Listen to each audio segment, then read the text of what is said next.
흐르는 강물과 잔잔한 바닷물이 만나는 그 선이 있습니다.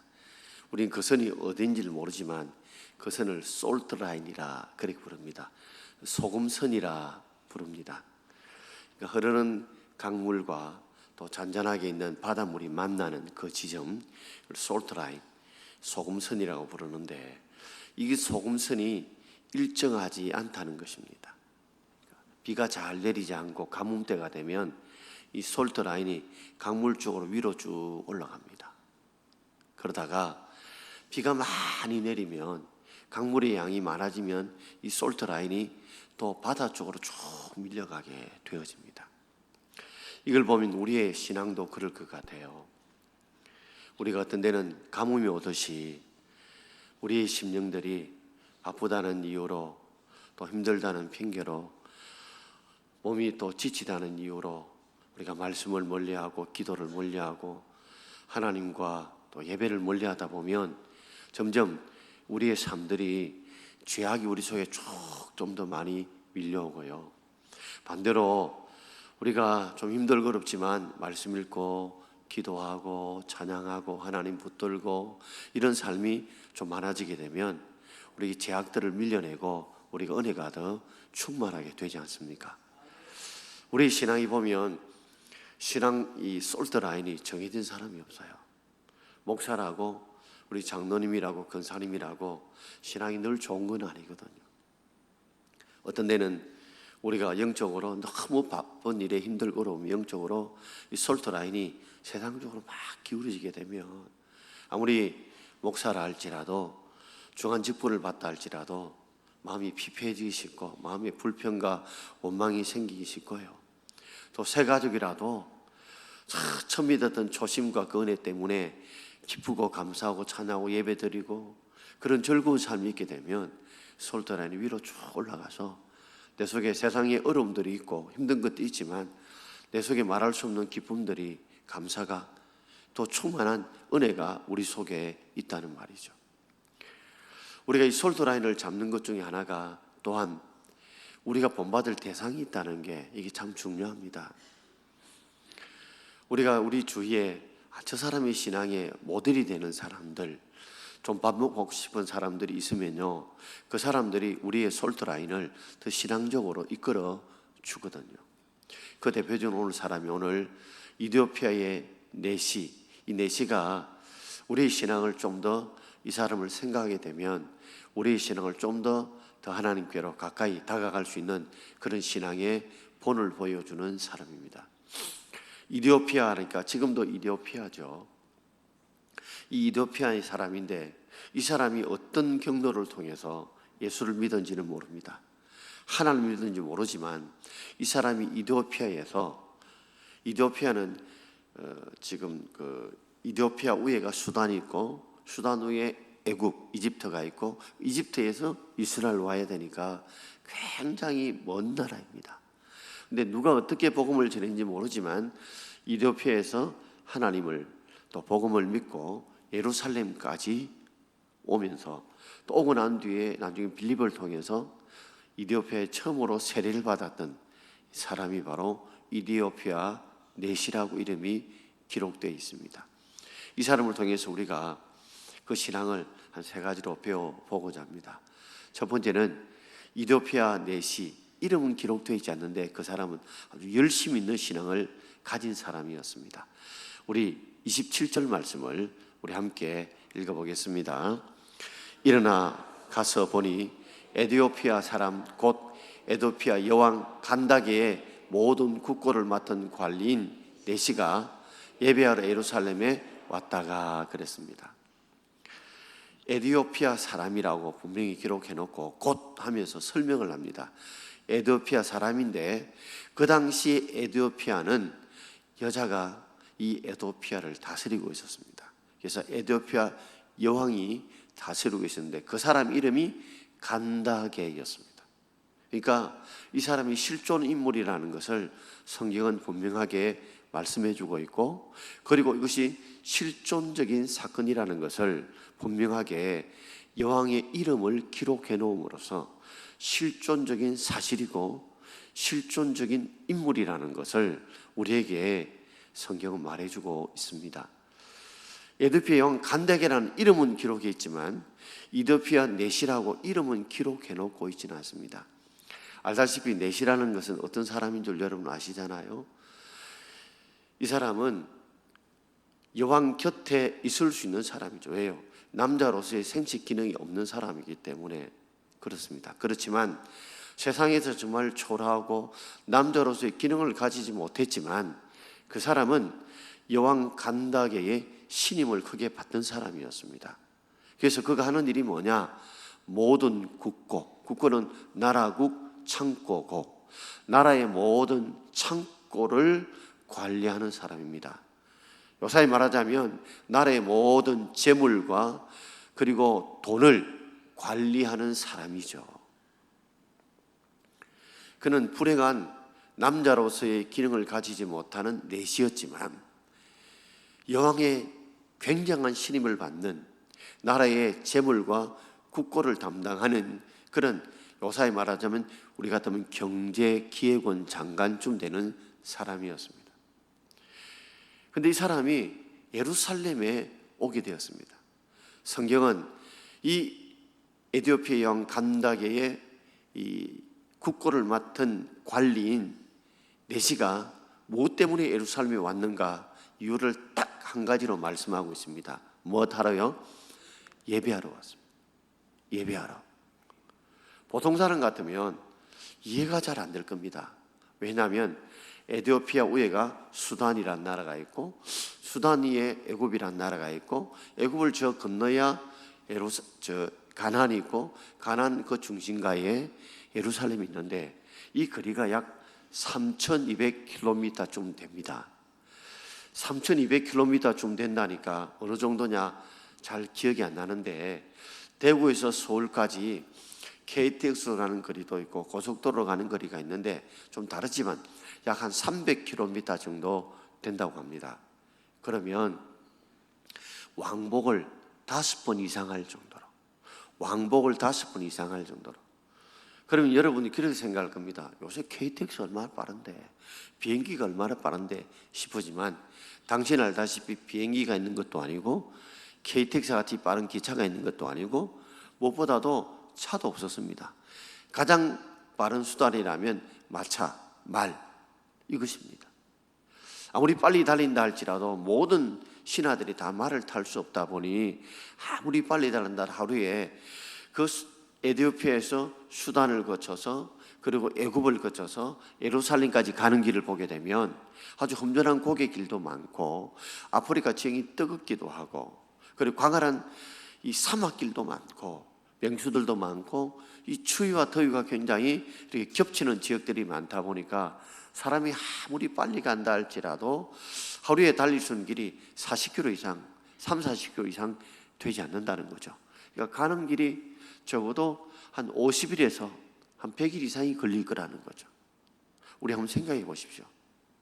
50일 이상에서 한 100일까지 길을 걸어가는데 그 목적이 뭐라고요? 국권을 맡은 굉장히 중요한 인물이 여왕으로 하여금 휴가를 받아서 그 목적을 이루기 위해서 가는 목적이 예배하러 간 거예요. 예배하러. 우리는 예배 드리는 게 자유롭다 보니까 좀 힘들고 피곤하고 바쁘면 예배를 빠져먹을 때도 많고 또 갈 수 있는 환경이 되어도 오늘 좀 쉬자 이럴 때가 많은데 어떤 경로로 예수를 믿었는지 하나님을 믿었는지 알지 못하지만 이 이디오피아 내시가 무려 3,200km나 되는 그 먼 거리를 그것도 추위와 더위를 무릅쓰고 그리고 도보와 말을 통해서 그 먼 길을 그 맹수와 도둑들과 이 산적들의 이 위기를 무릅쓰고 예루살렘에 가는 목적이 단한히 있었다면 예배드리러 간 것입니다. 참 이걸 보면 제게 큰 도전이 됩니다.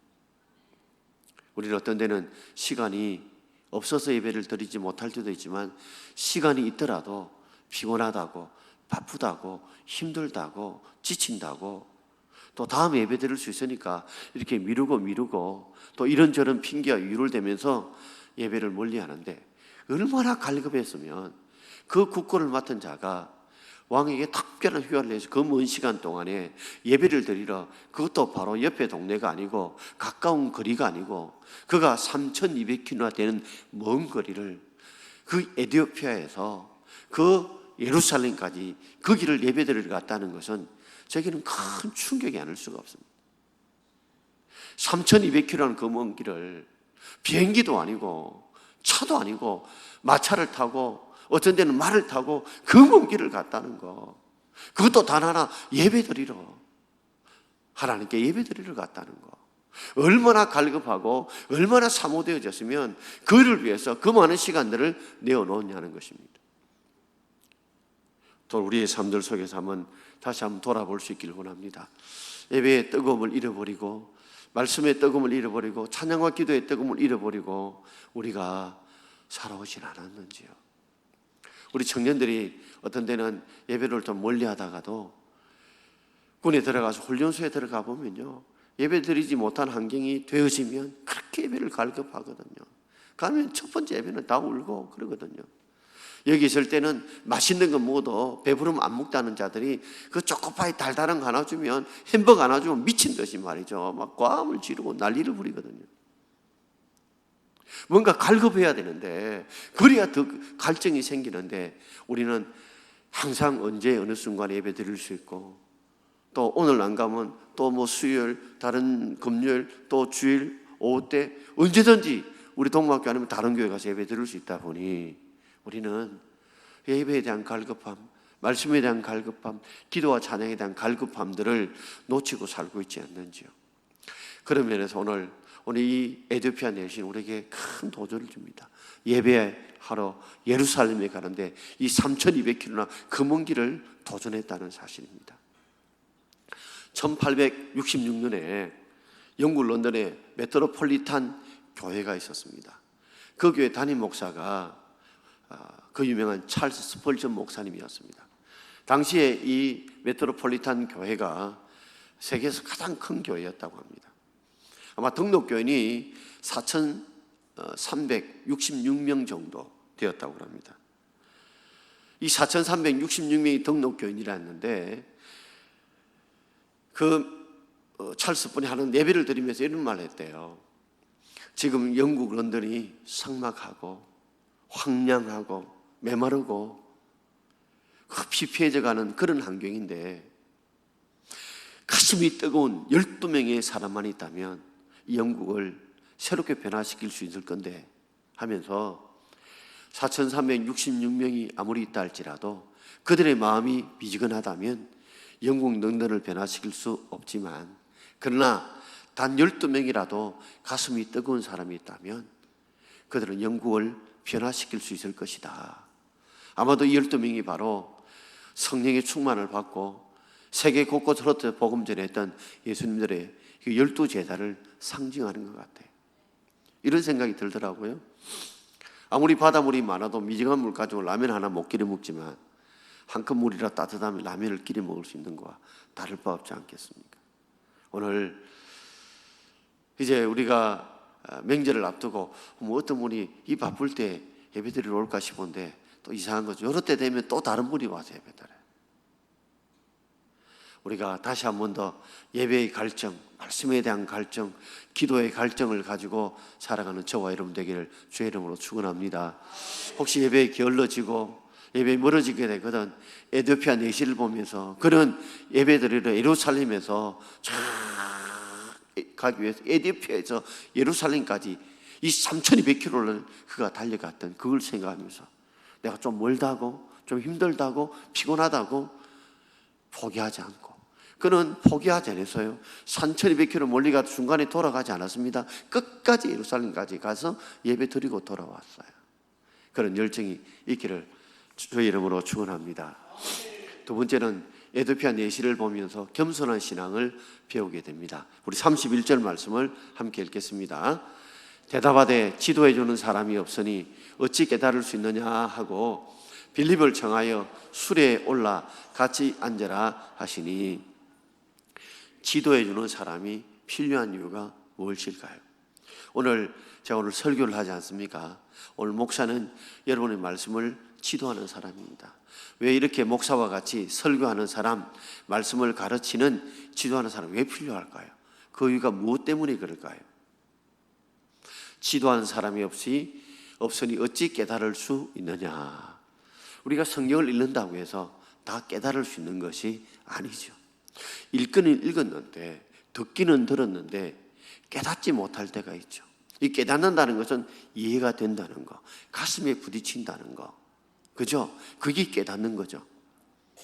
아무리 목회자가 말씀을 전하고 가르치더라도 성도들이 깨달아지지 않는다면, 깨달아지게 하지 않는다면 그건 지도하는 것이 아니죠.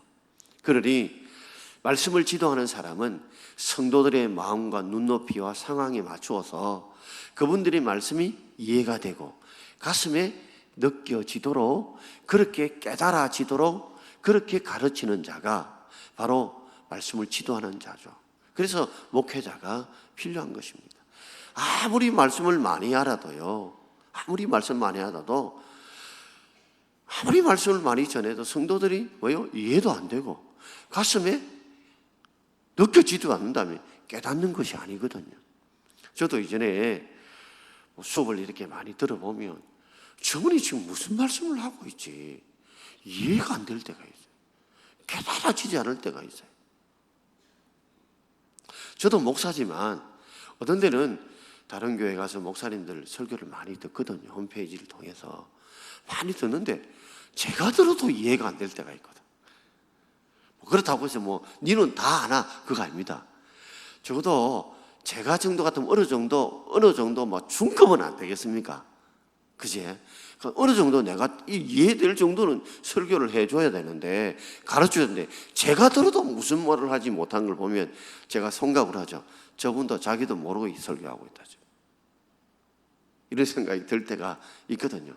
그러니까 지도하는 사람들은 깨달아지게 설교를 하는 그 역할들을 잘 감당해야 합니다. 빌립이 역할을 잘 감당했죠. 아무리 또한 여러분 잘 깨닫게 해주려고 성도들의 눈높이와 마음 높이와 지식의 높이를 맞추어 말씀을 가르쳐도요, 자세가 중요하거든요. 자세가. 오늘 빌립을 보십시오. 빌립을 청하여 수레에 올라 같이 앉으라 하니, 그러니까 이 에티오피아 내시가 어떻게 했어요? 그 자세가 자신이 그래도 국고를 맡은 관리지 않습니까? 장관입니다. 그런데도 말씀을 그가 가르쳐 주겠다 할 테니까, 가르쳐 주겠다, 지도해 주겠다니까 그를 어디로요? 어디로 올렸습니까? 수레를 올렸습니다. 요사이 같으면 그냥 말이 아니고 자기가 타는 그 수레에 올려서, 그죠? 함께 말씀을 듣겠다는 이런 자세. 그러니까 이 빌립과 같은 사람들이 왜 깨닫느냐? 벌써 말씀을 듣는 자체가 겸손하거든요. 그래도 그가 이디오피아의 국고를 맡은 관리 아닙니까? 똑똑할 것이고 재물적으로도 넉넉할 것이고 권세도 가지고 있습니다. 이것 때문에 교만할 수 있거든요. 사람들이 어쩌면 남보다 좀 더 똑똑하다는 거, 많이 배웠다는 거, 좀 남보다 많이 가졌다는 거, 좀 남보다 건강하다는 거, 남보다 좀 더 신앙생활을 잘했다는 등등등등, 이것들이 자칫 우리를 교만하게 만들 수 있거든요. 자만하게 만들 수 있습니다. 그러면 이것이 우리에게 영적인 거침돌이 돼요. 영적인 성숙의 방해물이 될 수 있습니다. 우리가 어떤 데는 설교를 해보면요, 제일 은혜 못 받는 사람들 중에 한 사람이 목사와 장로일 수 있습니다. 우리가 좀 안다는 것 때문에, 내가 좀 배웠다는 것 때문에 고정관념에 매여서 말씀을 튕겨낼 때가 있거든. 내 식대로 판단할 때가 있거든. 그런데 오늘 빌립은 에티오피아의 우리로 같으면 재무장관, 경제위원 장관이지만 자신이 가지고 있는 것 때문에 교만하지 않고 자신이 부족한 것 때문에 겸손했어요. 자신이 재무장관이고 술에 앉아있는 대단한 사람인 것보다는 말씀에 대해서는, 성경에 대해서는 내가 부족하다, 이걸 인정한 거예요. 이걸 인정하고 그런 빌립이 어쩌면 자신에 비해서 초라하게 보이고 대단하지 보이지 않는 사람이지만 그를 수레에 총해서 그의 말씀에, 그의 지도에 겸손하게 경청하는 이런 자세, 이런 자세가 우리로 하여금 은혜 받게 하는 자세인 줄 믿습니다. 여러분, 우리의 삶에도 이런 은혜가 있기를 바랍니다. 늘 이렇게 겸손한 자세를 가지면요, 하나님이 항상 은혜 받도록 깨닫게 해주십니다. 우리 26절 한번 읽어볼까요? 자, 26절입니다. 주의 사자가 빌립에게 말하여 이르되 일어나서 남쪽으로 향하여 예루살렘에서 가사로 내려가는 길까지 가라 하니 그 길은 광야라. 아멘.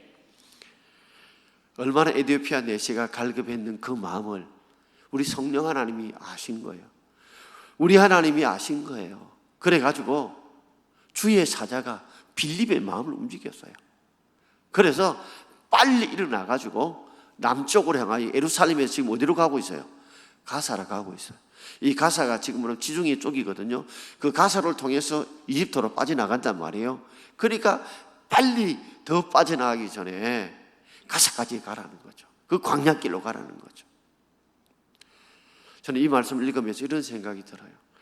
제가 하나님에 대한 갈급함을 가지고 이 문제를 어떻게 풀까? 하나님이 어떻게 내가 이 문제를 해결해야 될까요? 그 해답이 어디에 있습니까? 어떤 길로 가야 될까요? 이 고민이 막 될 때 있을 때요, 하나님이 어떤 데는요, 이런 갈급한 마음을 가지고 하나님 앞에 매달리고 기도하다 보면 하나님이 이것을 깨닫게 해주시는 사람들을 보내주시거나, 어떤 데는 누가 보내는 문자나 글을 통해서, 어떤 데는 설교를 통해서, 다른 사람의 대화를 통해서 이걸 깨닫게 해주시더라. 어떤 데는 찬송 부르다가 깨달을 때 있고요, 기도가 깨달을 때가 있어요. 내가 갈급하면 우리 성령 하나님께서 주의 사자를 보내셔서 성령님을 보내시든지 간에 우리에게 깨닫게 해주신 은혜가, 오늘 이 내시에게 빌립을 보내셔서 깨닫게 한 것처럼 깨닫게 해주시더라는 겁니다. 저도 이번에 총회 준비위원장을 맡아서 참 일이 많았습니다. 특별히 이번에는 우리가 식사를 전 총대원들에게 1,500명 넘는 분들에게 대접했죠. 그러다 보니까 그 안에 왔다 갔다 하는 분들도 다 그냥 밥 먹었죠. 그리고 반열교에 섬기는 분도 그냥 밥 먹었죠. 그러니까 많은 분들이 식사를 감당하고 보니 그 돈이 무려 1억 4,100만 원 들었습니다.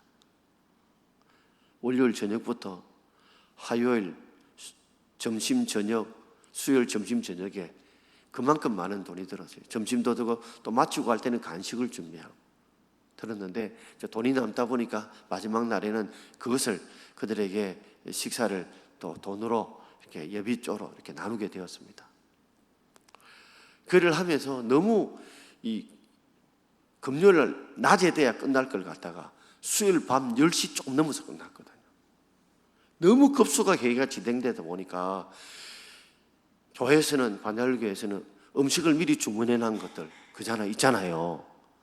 이런 것들도 있고, 그 재정 문제도 있고, 또 뒤늦게 돈을 보내주는 분도 있고, 여러 가지 복잡한 문제가 많았거든요. 근데 좀 애매한 문제가 있었어요. 근데 이 문제를 놓고 제가 어떻게 풀까 기도했는데 하나님이 깨닫게 해주시더라고요. 그래서 문제를 잘 풀 수 있도록. 여러분, 갈급한 마음을 가지면 우리는 있죠, 하나님의 말씀을 통해서 우리에게 메시지를 주셔야 우리의 마음에 위로가 되고 평안이 오고 하나님의 확신이 드는 줄 믿습니다. 그렇기 때문에 갈급하시면 분명히 하나님이 내게 무슨 말씀을 주시고 찬양을 주시든지 내가 기도할 때 깨닫든지 이걸 주셔서 깨닫게 해주시더라는 거죠. 자, 34절 한번 읽어볼까요? 어떻게 내시가 빌립을 통해 깨닫게 됐는지. 자, 우리 34절입니다. 그 내시가 빌립에게 대답하여 말하되 청컨대 내가 묻노니 선지자가 이 말한 것이 누구를 가리킴이냐?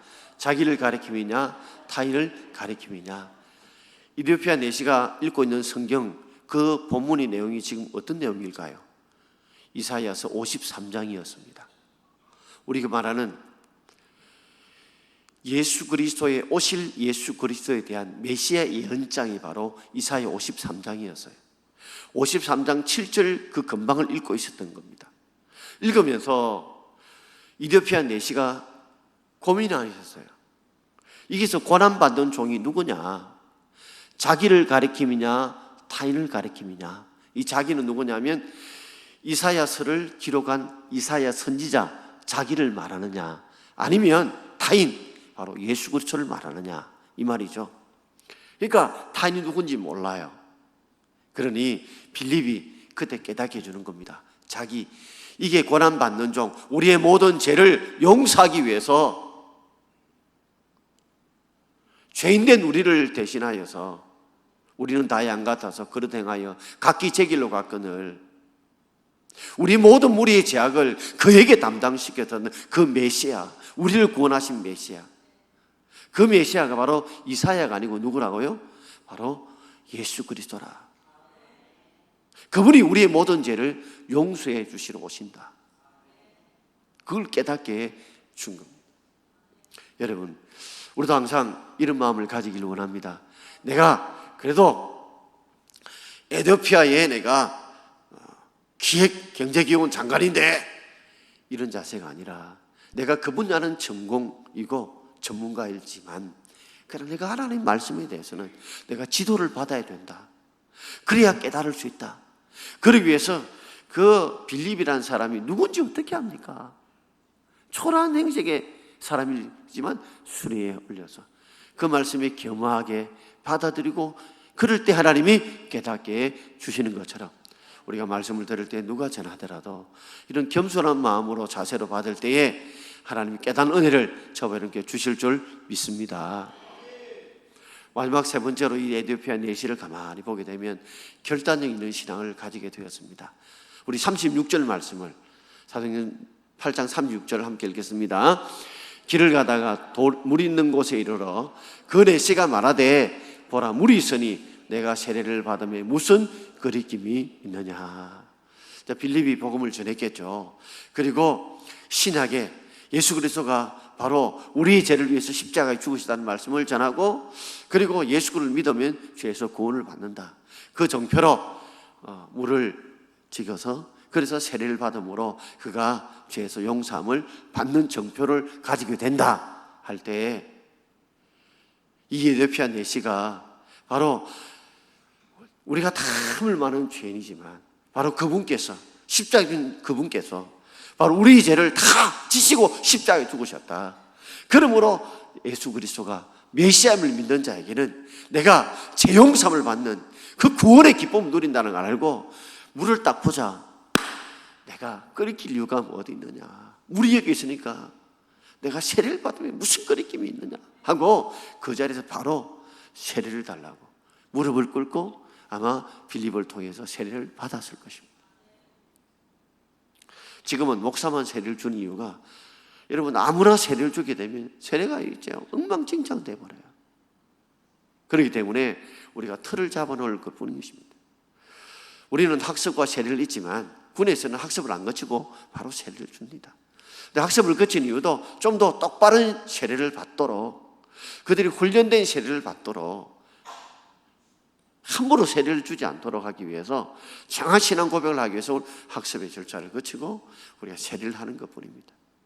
어떤 데는 장로연법은 그렇지만 지금 죽어가는 사람이 마지막 순간에 예수를 구주로 믿는다면 그가 세례를 주어서 예수를 믿게 할 수도 있지만, 그것이 우리 장로의 법이라서 안 될 수도 있지만, 제가 신앙의 양심으로 정말 그분이 내가 학습을 안 받다 할지라도 예수를 구주로 믿는다면 저는 목사의 양심으로 세례 줄 수 있다고 생각하는 사람입니다. 그러나 그건 아주 특별한 경우예요. 아주 특별한 경우. 오늘 이걸 보면서 그는 결단력 있는 신앙을 보게 됩니다. 예수를 믿었으면 다음에 또 와서, 이게 아니라 바로 그곳에서 내가 세례를 받겠다고 하는 그런 결단을 가진 것처럼, 여러분 신앙의 결단이 있기를 주의 이름으로 축원합니다. 자꾸만 미루게 되면 우리가 은혜 못 받고요, 다음에 또 시간 나거든 틈 나거든 예배드리고 기도하고 내가 나가겠지 하면 될 것 같습니까? 제가 오늘 한 5시쯤 돼서 머리가 좀 아파서 누워있는데 꽉 하는 소리가 나더라고요. 여러분 혹시 들으셨나요? 5시 저녁에 보니까 빗길에 차가 어디 부딪혀가지고 쾅 하고 이 앞 밤바가 뭐 어디 부딪히는 소리가 나더라고. 그리고 왱왱왱 하고 소리. 올빛길에 사고 난가 봐요. 오늘 한 국회의원이 이 서울에서 이 남부 그 도로를 밤 새벽 4시에 무단횡단하다가 바쳐가 죽었습니다. 고금장도 했고 대단한 건세를 누렸던 분이고 아직도 나이도 제가 볼 때 60대 중반밖에 안 됐는데 아까운 분이죠. 근데 그 밤중에 그저 아무도 차가 없는 줄 알고 살짝 무단횡단하다 차에 받쳐서 그래서 돌아가셨어요. 우리는 항상 내일이 있다고 생각하면서 살아갑니다. 그러나 우리 인생이 내일이 언제가 될지 어떻게 될지 우리 아무도 모르지 않습니까? 여러분, 오늘이 마지막이다. 오늘이 끝이다. 오늘 이디오피아 내시처럼 여기 물이 있으니까 내가 언제 또 세례를 받을 수 있냐. 오늘이 마지막이라는 마음 가지고 결단을 받고 세례를 받은 신앙처럼 그런 결심하고 결단하는 저와 여러분 되기를 주의 이름으로 축원합니다. 내가 다음에 차차 때 되거든. 그 생각은요, 어쩌면 그 때가 어쩌면 우리가 오지 않을 수도 있거든요.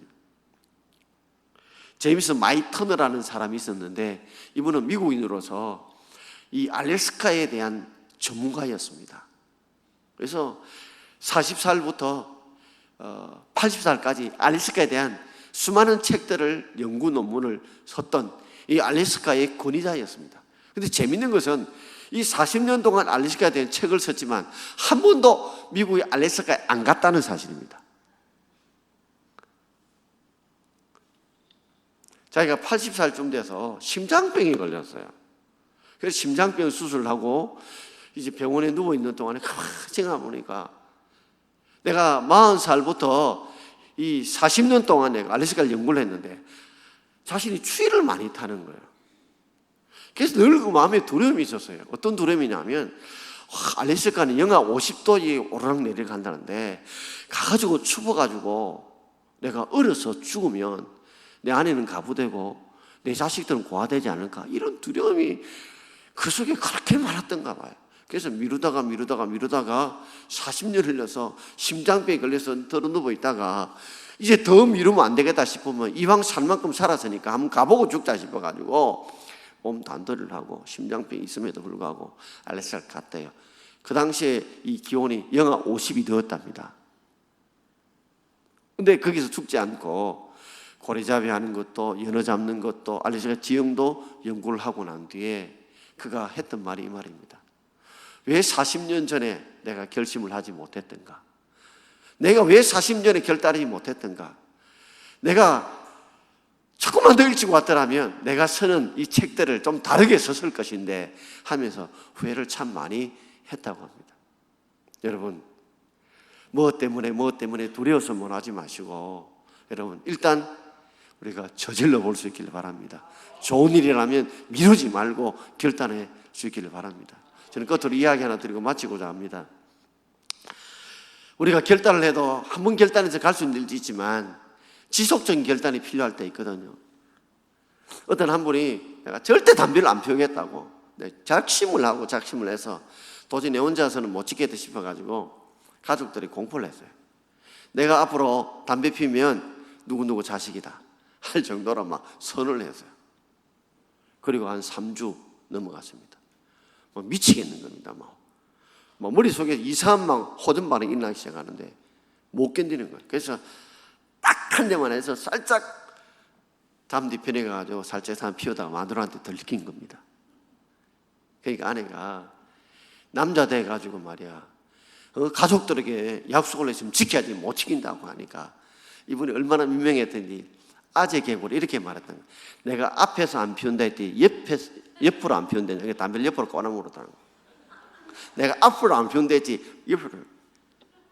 얼마나 민망했으면 그렇게 해서 탈출할 수 있겠습니까? 그렇습니다. 우리에게 결단을 해도 지속적으로 하기가 참 쉽지 않습니다. 참 어렵습니다. 그렇기 때문에 하나님 우리에게 힘을 달라고, 은혜를 달라고, 유혹을 이기게 해달라고, 이 결심과 결단을 지킬 수 있는 은혜와 힘을 달라고 기도해야 될 줄 믿습니다. 인간의 힘을 가지고는 이 결단을 계속 지켜가기가 너무 힘들고 어렵다는 거 제 자신부터 잘 알고 있거든요. 제 자신부터 참 결심하고 결단하지만 이 결심과 결단을 잘 지켜간다는 게 얼마나 힘들고 어렵다는 걸 알거든요. 그래서 하나님의 은혜와 도움이 없이는 내가 지킬 수 없다는 걸 아니까. 오늘 여러분, 우리가 혹시 신앙적으로 좀 힘들고 어려울 때 솔트라인이 자꾸만 세상적으로 할 때 되거든.